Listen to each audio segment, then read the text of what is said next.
You guys are live and good to go.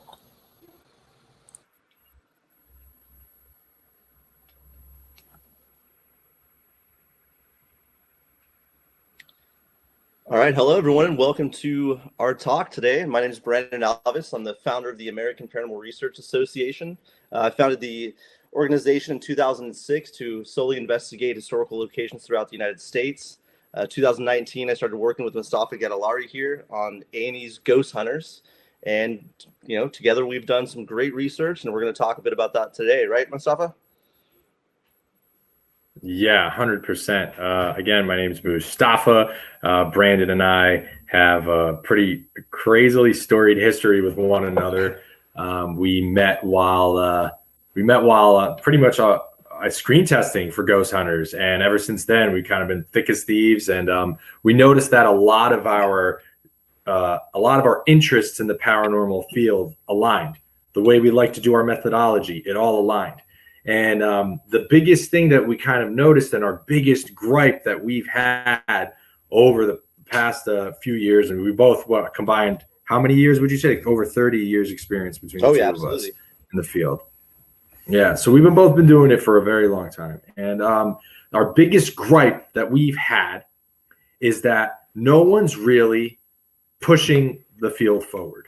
And there's really no methodology behind paranormal phenomena. And that's why we joined forces as like 80s like cartoon as it sounds. That's why we joined forces to write Elements of a Haunting. We had all of these crazy cases on the road with ghost hunters and our own personal cases and our own experiences. And the topic of our conversation today is about it's about the very concept of what a ghost is. Are we dealing with ghosts? Like, you know what I mean? Like you say, with like rattling chains and like somebody Papa Ghostly going around and, Inky Blinky and whatever. Like, are we dealing with those kinds of spirits that we see in movies that persist and they're haunted by something and they're hanging around because somebody left the spatula in the oven and that was their favorite spatula or whatever it is? Or are we dealing with some type of energy that is lingering behind? So these are the questions that we have, and this is what we've noticed is like we're always talking about what environmental conditions correlate. Like, are there any environmental changes that correlate with paranormal occurrences or really strange occurrences? And I would say Willimantic, Brandon, is probably one of our craziest instances of that we documented. Absolutely. And again, we've been very lucky, since 2006 with AFRA and developing a classification system and really talking about the possible, environmental conditions associated with hauntings. We worked with Dr. Harry Clore for many years. He's the only person in history to receive 2 PhDs simultaneously in any discipline. So we've been very lucky to work with very brilliant scientists, medical doctors, engineers, people that have really helped us remain grounded in not only scientific principle, but helping us understand that there may be natural explanations to what we believe to be ghosts or entities. But Willimantic's a perfect case to talk about, and Mustafa brought it up. We had this woman contact us. She was terrified, had a young son living in the home, and claimed that they were hearing heavy boot steps running up their staircase every night. And it was so frightening that they would flee the house at times. So we went in and tried to find a natural explanation first, but, we did conduct an experiment later that I think was very interesting. Yeah, for sure. I mean, and that's like one of the biggest things, right? It's like when you have a home case, every paranormal investigator wants to go to these like legendarily haunted locations. And if you're watching this and you're not really familiar with the world of paranormal investigating, you can check Brandon and I out from A&E's Ghost Hunters. You can see some of our cases there. If you want recommendations for episodes, I think you should jump straight to Willimantic's one of them, but I could give you my favorites. Alone in Alaska, Fort Stanton, Proof of Afterlife. Those are some great episodes. But what if you are familiar with it, then you'll notice that there's like in a home case, it's much different than like these big haunted locations. In a home cases, there's a direct, dire need. There is a family or there are family members or a member of the family that's very, very scared, or they're just trying to grasp wrestle with reality. Is this happening? If it is happening, can we recreate it? And the way that paranormal investigators go about quantifying, it's such a nerdy word, but quantifying whether or not and qualifying whether or not phenomenon is paranormal is the methodology is very, very antiquated. You know, you have electromagnetic frequency. There's this theory that if there are any spiritual entities about or present, they're going to somehow register or set off EMF devices. But as something Brandon and I have noticed in a lot of our cases, that a lot of these devices, like old school EMF detectors, like go up like tri-field that. Meters, yeah. The tri-field. They're very, very finicky, and they're very sensitive, and they can be, you know, influenced, you know, whether unknowingly or not, by other radio frequencies. You know, if we have a team member who has a walkie-talkie and they key that walkie-talkie, that'll set off that tri-field meter. Even cell phones. So, as well, yeah. That's true. Yeah. Even if your cell phone. So it's like EMF. Okay, cool. And then you have REM pods, which basically kind of detect the same thing with emotions, and they're affected by it. I think we lost Brandon for a second, but he'll be back. He always comes back.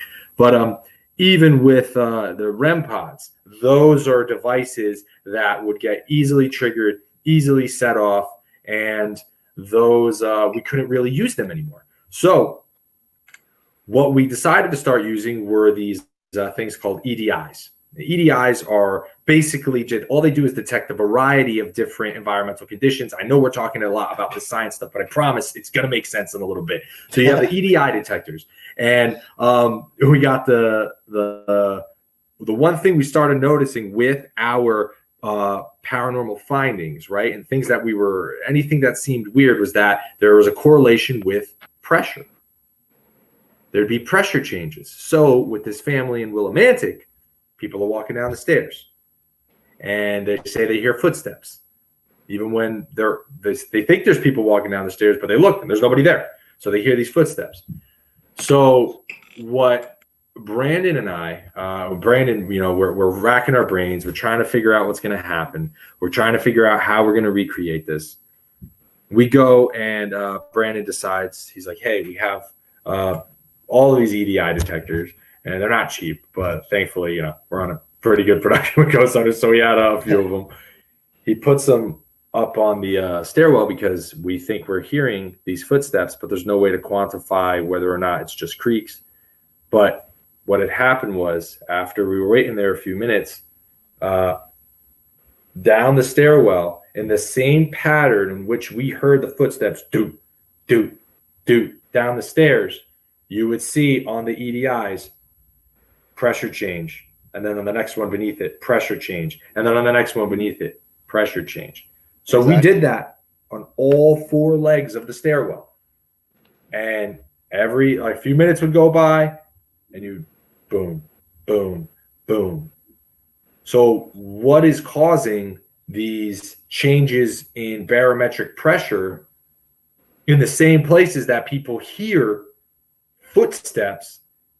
And I believe there was like visual claims that people had saw at times too, but it's like, though, what data can we get to back that up? Well, the data that we gathered to back it up is that in the same exact rhythm of recordings and people hearing these footsteps, we captured pressure changes that occurred. So is that like a spirit walking down the stairs? Or is that the energy captured of people from so many years and so many years walking down that stairwell, and then that's kind of being repeated somehow? And we have a lot of interesting theories as to how that energy is captured. Right, absolutely. You always hear the term residual haunting thrown out a lot, right? But you can never really document it unless it's an audio recording. Every once in a while, you'll maybe get a visual piece of evidence, which is very rare. But I think that we had a huge breakthrough in this moment, hearing these stories about these footsteps on a nightly basis, going in there and using these EDI pluses in succession on the staircases, and actually having environmental changes associated with the exact area that the claims were associated with, and actually having these sounds of footsteps and having these massive pressure changes in succession as you would have someone walking down the staircase was a huge breakthrough, and something actually, I think, fueled the next chapter in our research. Wouldn't you say, Mustafa, when it came to the photon events using the ECCD camera, and then also seeing that correlation with pressure there as well? Yeah, and we go at length in this in the book, but I mean, you have to think, like Brandon mentions the ECCD camera. That's an electron multiplying camera. It is used to monitor and study photon events. NASA uses it. A bunch of different members of the scientific community and different branches of it use this camera. And a lot of times people use it to, you know, really better understand cosmic events. There's something that this camera does that makes it so much more special than any other paranormal tool that we've ever used, right? So you see a piece of paranormal evidence online. A lot of times it's either, you know, obviously faked, or it can be easily explained. You know, you see something moving in a house, it's probably a car driving by, and then that casts that kind of shadow. Or you see like an orb. A lot of times you can see it's a moth or some kind of bug that moved through. But what makes the photon camera so amazing for paranormal research is that it only detects light and energy events. That's it.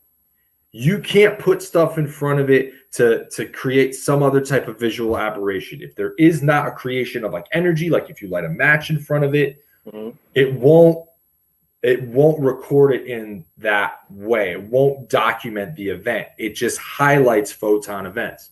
So we were in Galena, Illinois, and the Galena Marine Hospital. And then there were claims of this weird infinity symbol, that this floating infinity symbol, and these light anomalies and these visual claims, along with a lot of physical touching and stuff like that, traditional haunting stuff. So we have the EDI, the end of the hallway, and then we also have the other end of the hallway with the EDI in view, the ECCD camera. Another member of the Ghost Hunters team, Daryl Marston, and I were outside, and we had just finished an investigation outdoors, and there was like a barrel fire, and we were warming ourselves by it. All of a sudden, we see this blue shimmering light in the second floor of the Galena Marine Hospital. It's like everyone saw it. Our cameraman's standing there. He's like, "Oh!" And we all just ran inside to go like after. We're like, holy crap! Like, this is how it happened. It always happens when you least expect it. So we're like, exactly. Running upstairs. We go up there. Light's gone. And then Daryl and I are like, oh my God. And then we look and we see like, oh, Brandon, you sly fox. He left the ECCD camera there. We're like, we got to go check this out right now. So we go, get the card from it, you know, look at the footage. It records the creation of this blue shimmer on the screen before or as the shimmer's forming, some weird shimmer coming out of nowhere, which we saw with our own eyes, but it was also captured by the ECCD camera.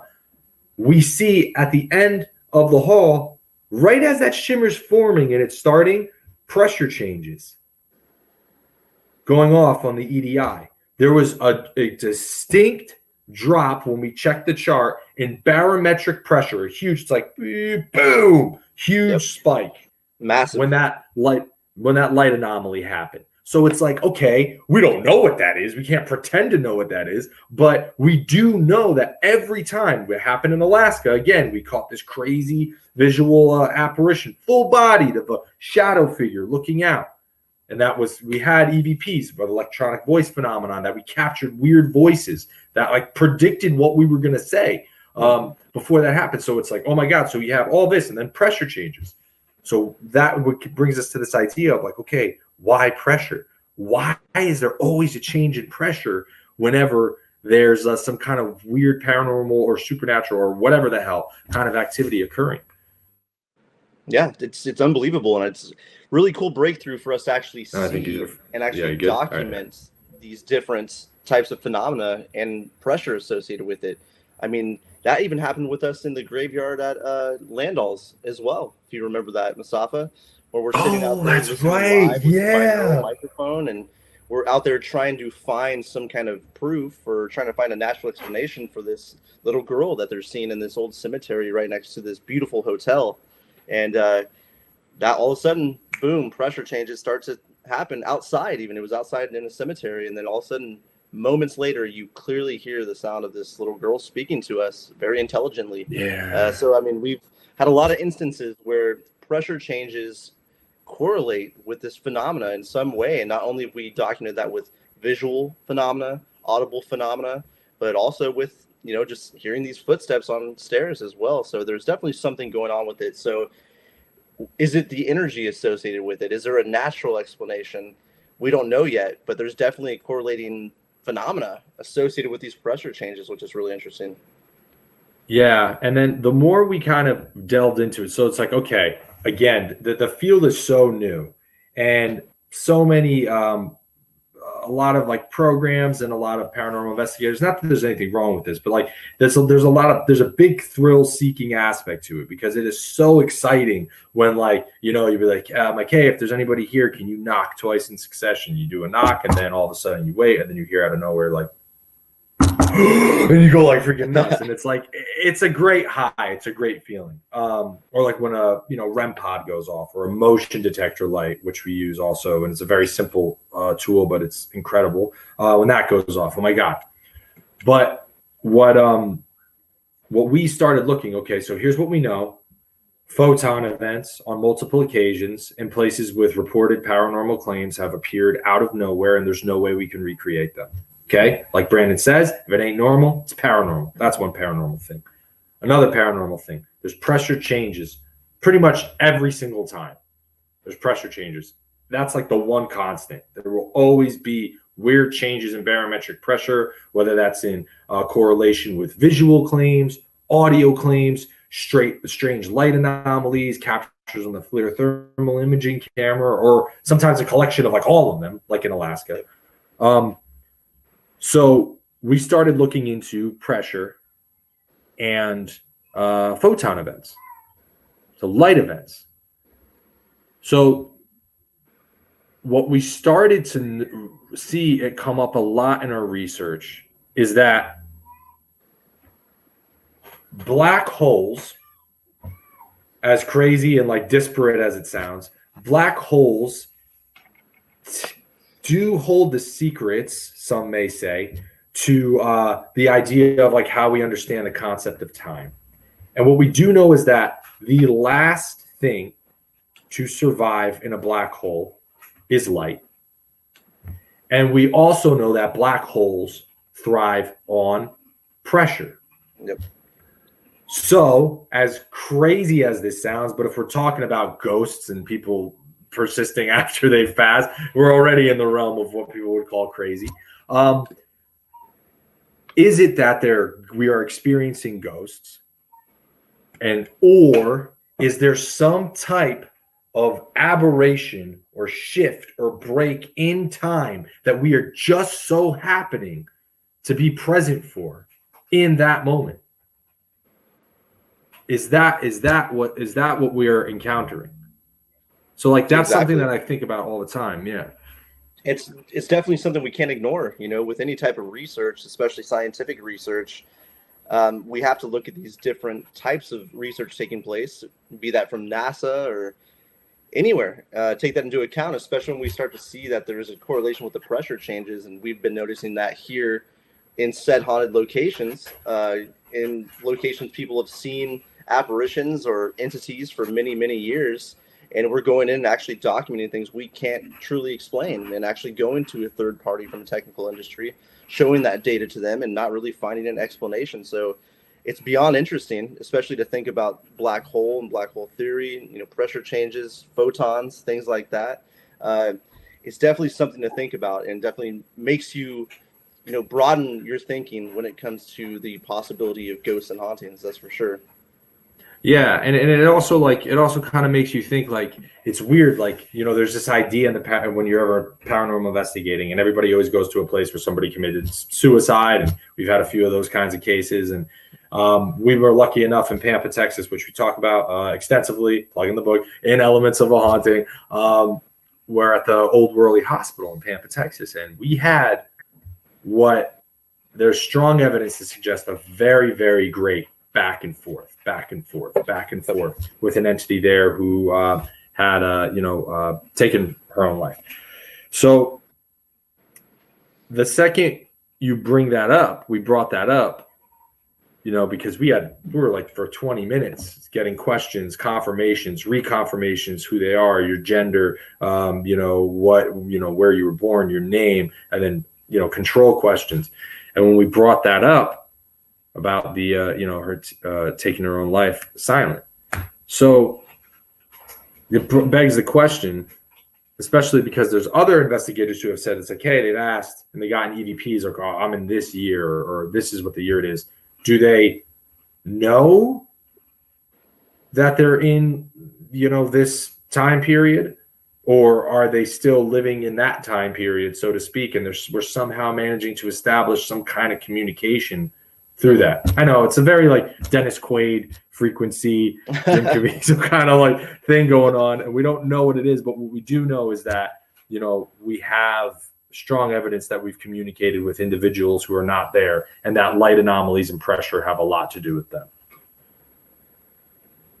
Absolutely.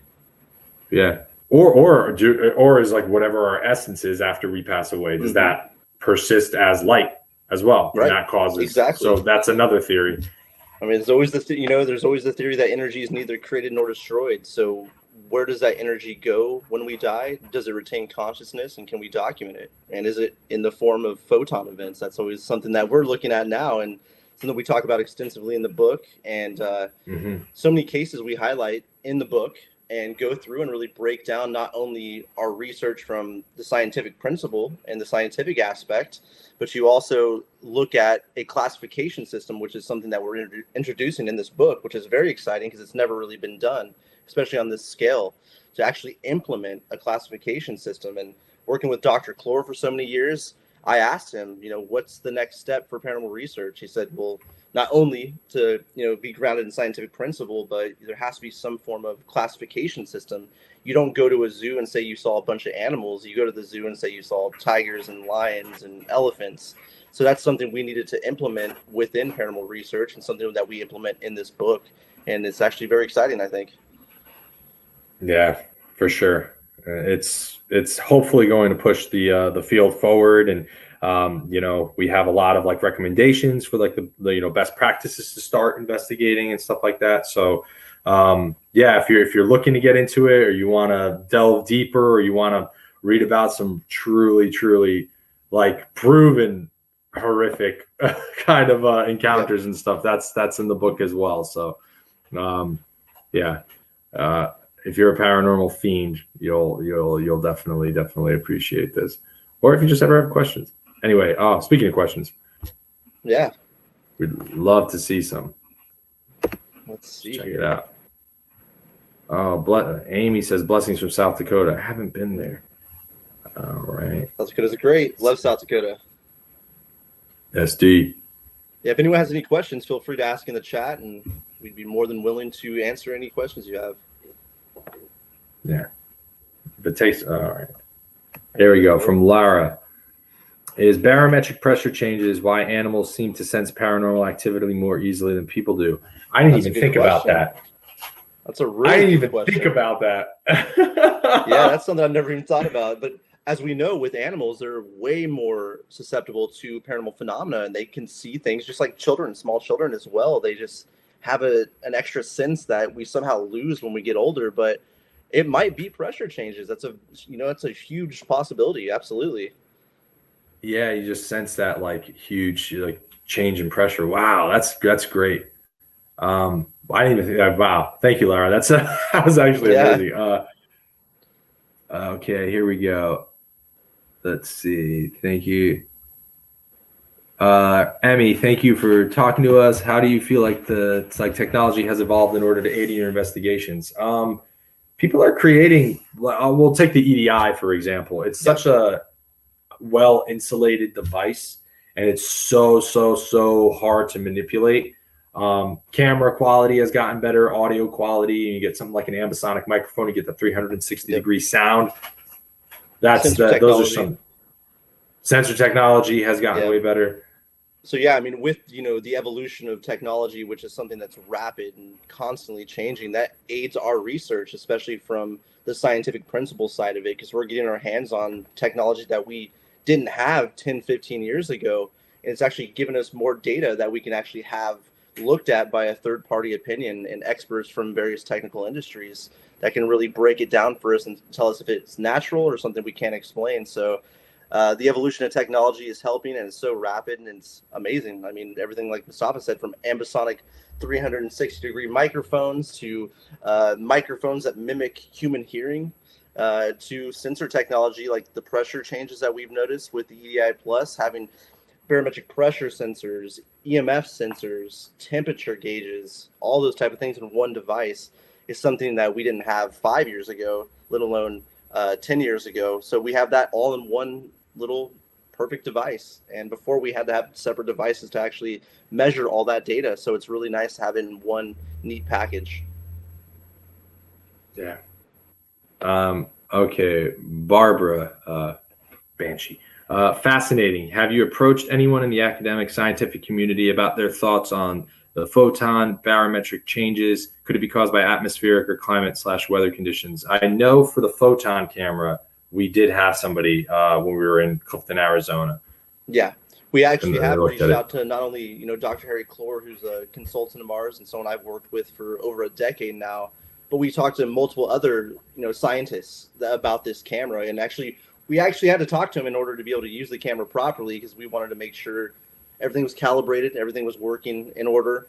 But we did have some amazing instances where we do have these images we collected not only in Galena, Clifton, Arizona, Alaska, Fort Stanton, New Mexico, but it's very possible that the environmental conditions and changes, especially with weather, can affect photon events. But it's always odd when these photon events come together and form one image, which makes it really interesting and something that even our consultants don't have an explanation for at this moment. But we're always talking to third-party opinions, always talking to third parties, and always trying to find the right answer and the logical answer. Yeah, and I know with regards to barometric pressure, to have from my research and who I've spoken to, and just from what I've seen, it's just to have those kind of dramatic spikes. Yeah, there might be some kind of weather condition that causes it, but to have consistent spikes occur whenever you're specifically asking questions, like when we're in the Athenaeum in Indiana, specifically asking questions about a specific individual, and then getting them only when you ask those questions, that's what kind of gives us, an idea. It could be a coincidence that there's some weather outside every time we ask a question, but then that's the place we want to be, is like, which is more plausible to believe? Is it more plausible to believe that every time we ask this question, something's happening to cause this pressure to go off, or we just so happen that the pressure's going off every time we happen to ask that question? So, not only that, we always, within the case log, we always look at the barometric pressure outside, and we keep a log on a time code as far as what time is it, what's the pressure changes throughout the night, inside and outside. So it's always something we're monitoring and keeping our eyes on as well. Yeah. Have you ever been able to feel the intent of a spirit/energy? I don't know. That's so tough, because they're so hard to kind of like gauge that. But I will say, I don't know if Brandon agrees. I think he might. But like, you go into a room or you go into a certain area, we use this like, oh wow, it feels heavy, or like, oh, this feels kind of like this feels gnarly, or it feels kind of dark. I don't know if that's intent or if that's my own mind kind of playing tricks on me because of a certain image I had or a way I was brought up. But yeah, I don't know if you can feel intent, but you can definitely feel something. Yeah, I mean, there was a case I've worked for over a decade in just outside of Oakland, California, in San Lorenzo. It's a location called the McConaughey Estate, and the only way you can really explain that place is, you go into a room where people just had an argument. You can feel that tension, that anger almost. You can just walk into it and feel it's like a pressure cooker almost. That building has that feeling. Like, you walk into it, it's a beautiful Victorian home. It's well furnished. It looks like, it's a museum, a living museum basically. You walk in, but you feel like you just walked in on an argument. So I think that's probably the closest thing I could say I've experienced, where you feel not only almost an intention, but you actually feel that energy in this home. and it just holds on somehow. And that's a case that hopefully Mustafa and I will be working further here in the future. For sure. Would love to. Also, I think we're at our 30 minutes. Unfortunately, if you guys, seems like there's a lot of other questions. Anybody ever wants to ask us, you can hit us up on our socials. We answer. I look through them, scan them. Again, we answer a lot of this in elements of a haunting, but we'll definitely we can do another live. Him and I have no problem doing that. We'll head up on like our Facebook Live and we'll set something up. So hit us up on social media, guys, and hope you love the book. And thanks so much for attending. It's always great to talk to fellow ghost nerds. Thank you, everyone. Thank you so much.